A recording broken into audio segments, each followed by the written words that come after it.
Hello friends, welcome to my channel. मैं हूं सनोज और आप देख रहे हैं सनोज स्टडी सेंटर।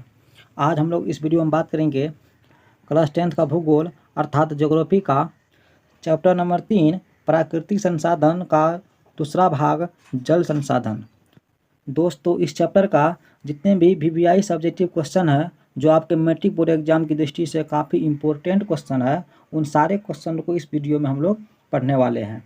तो मेरे साथ इस वीडियो को अंत तक देखिए और सारे क्वेश्चनों को बारी बारी से बताएंगे और समझाने की कोशिश करेंगे। तो चलिए वीडियो स्टार्ट करते हैं। दोस्तों, आपके सामने पहला प्रश्न है, बहुउद्देशीय परियोजना से आप क्या समझते हैं? तो इसका उत्तर हो जाएगा, ऐसी परियोजनाएं जिनसे कई उद्देश्य एक साथ पूरे होते हैं उसे बहुउद्देशीय परियोजना कहते हैं। इसका मुख्य उदाहरण नदियों पर निर्मित बांध है, जैसे हो गया कोसी बांध, हीराकुंड बांध, भाखड़ा नांगल बांध इत्यादि। इससे बाढ़ नियंत्रण, मछली पालन, सिंचाई, विद्युत उत्पादन इत्यादि उद्देश्य एक साथ पूरे होते हैं। दोस्तों, इसी को हम लोग बहुउद्देशीय परियोजना कहते हैं। वो ऐसी परियोजनाएं जिनसे कई उद्देश्य एक साथ पूरे होते हैं। इसका जो मुख्य उदाहरण है, नदियों पर जो बांध हम लोग बनाते हैं वह इसका मुख्य उदाहरण है। इससे बाढ़ नियंत्रण होता है, मछली पालन होता है, सिंचाई होती है, विद्युत उत्पादन करते हैं। इसके साथ साथ कई ऐसे उद्देश्य हैं जो हम एक साथ पूरे कर लेते हैं, तो इसे हम लोग बहुउद्देशीय परियोजनाएं कहते हैं। आई होप कि आपको यह क्वेश्चन समझ में आ गया होगा। चलिए अब हम लोग अगले क्वेश्चन को देखते हैं। दोस्तों, आपके सामने अगला प्रश्न है, जल संसाधन का क्या उपयोग है? दोस्तों, संसाधन का अर्थ होता है वे सारी वस्तुएं जो हमारी ज़रूरतों को पूरा करते हैं। उसी प्रकार हमें जल भी क्या है, हमारी ज़रूरतों को पूरा करती है। तो जल एक क्या है, संसाधन है। तो जल संसाधन का क्या उपयोग है, हमें इस क्वेश्चन में बताना है। तो इसका उत्तर आपको हो जाएगा, जल संसाधन के उपयोग निम्नलिखित है। दोस्तों, यह क्वेश्चन आपके मैट्रिक बोर्ड एग्जाम में लगभग हर एक साल आ जाते हैं, तो प्लीज़ आप लोग इस क्वेश्चन को जरूर याद कर लीजिएगा। और आपके मैट्रिक बोर्ड एग्जाम में अगर यह क्वेश्चन आए तो आपको हूबहू ऐसे ही लिखना है। क्या लिखना है आंसर में? जल संसाधन के उपयोग निम्नलिखित है। पहला उपयोग है घरेलू उपयोग में। दोस्तों, जल का उपयोग हम लोग क्या करते हैं, घर के कामकाज में करते हैं, जैसे नहाना, भोजन बनाना, कपड़ा धोना इत्यादि। दूसरा उपयोग है दोस्तों सिंचाई करने में।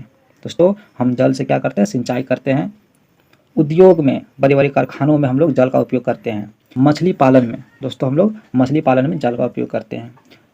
बिजली उत्पादन में, साफ सफाई में। दोस्तों, हम लोग जो घर में बिजली का उपयोग करते हैं वह जल से ही प्राप्त बिजली है।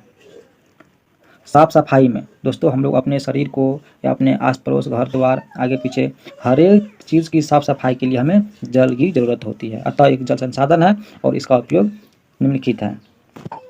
चलिए दोस्तों, अब हम लोग अगले क्वेश्चन को देखते हैं। दोस्तों, अगला क्वेश्चन है, अंतर्राज्यीय जल विवाद का क्या कारण है? दोस्तों, अंतर्राज्यीय अर्थात राज्य के अंदर जो जल विवाद है, जल के लिए जो विवाद होते हैं, लड़ाई होती है, इसका क्या कारण है, हमें यह बताना है। तो इसका उत्तर हो जाएगा, दो या दो से अधिक राज्यों के बीच नदी जल को लेकर उत्पन्न होने वाले विवाद को अंतर्राज्यीय जल विवाद कहते हैं। क्या है दोस्तों? दो या दो से अधिक राज्यों के बीच नदी जल को लेकर आपस में होने वाले जो विवाद है, उस विवाद को अंतर्राज्यीय जल विवाद कहते हैं। दोस्तों, राज्यों के बीच आपस में नदी जल से प्राप्त होने वाले कई लाभ, जैसे विद्युत उत्पादन, सिंचाई करना, मछली पालन इत्यादि, कई लाभ को लेकर विवाद उत्पन्न हो जाते हैं। इसका समाधान सुप्रीम कोर्ट के माध्यम से होता है। दोस्तों, अगला क्वेश्चन है, जल संकट क्या है? दोस्तों, क्वेश्चन क्या है, जल संकट क्या है? इसका उत्तर हो जाएगा, विभिन्न कार्यों के लिए जल की कम उपलब्धता या अनुपलब्धता ही जल संकट कहलाता है। दोस्तों, मान लीजिए हमें किसी कार्य को करने के लिए जल की आवश्यकता होती है, जैसे मान लीजिए खेती के लिए हमें जल की आवश्यकता है और हमें उस समय जल की उपलब्ध न हो या जल अनुपलब्ध हो, तो वही हमारा जल संकट कहलाता है।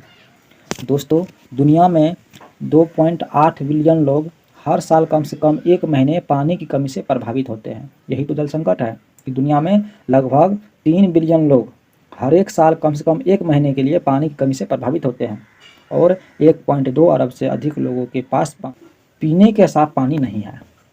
दोस्तों, अगला क्वेश्चन है, भारत की नदियों के प्रदूषण के कारणों का वर्णन करें। दोस्तों, भारत की जो नदियां हैं वह नदियां प्रदूषित हो गई है, इसका मुख्य कारण क्या है, इसका वर्णन हमें करना है। दोस्तों, यह क्वेश्चन भी आपके मैट्रिक बोर्ड एग्जाम के लिए बहुत ही महत्वपूर्ण क्वेश्चन है। सारे क्वेश्चन को याद कर लीजिएगा। दोस्तों इसका उत्तर हो जाएगा भारत की नदियों के प्रदूषण के कारण निम्नलिखित है। इसका पहला कारण है नदी जल में घरेलू कूड़ा कचरा फेंकना। दोस्तों हम लोग क्या करते हैं, जो नदी में क्या करते हैं, हम लोग घरेलू कूड़ा करकट कचरा आदि फेंक देते हैं। इससे क्या होता है, नदी का जल प्रदूषित हो जाता है। दूसरा कारण है दोस्तों कृषि क्षेत्र में अनुचित गतिविधियाँ। दोस्तों तीसरा कारण है पानी में सबको बहाना, नहाना, कचरा फेंकना आदि। चौथा कारण है दोस्तों जहाज़ों से होने वाले तेल का रिसाव। दोस्तों अगला क्वेश्चन है नदी घाटी परियोजनाओं के नाम तथा लाभ को लिखें। दोस्तों नदी घाटी अर्थात नदी के घाट पर जो परियोजनाएं चलाई जाती है सरकारों के द्वारा, उसका नाम तथा उनसे हमें क्या लाभ मिलती है, हमें वह बताना है। तो दोस्तों नदी घाटी परियोजनाओं के नाम जो है निम्नलिखित है। पहला है सोन परियोजना, जो सोन नदी के किनारे यह परियोजना है।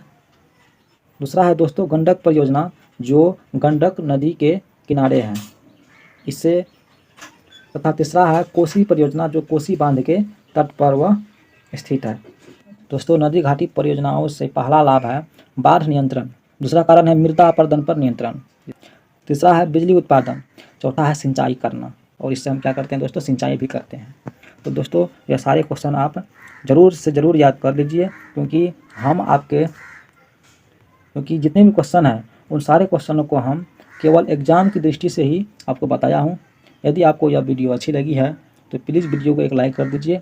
यदि आप इस चैनल पर नए आए हैं तो चैनल को सब्सक्राइब कर लीजिए।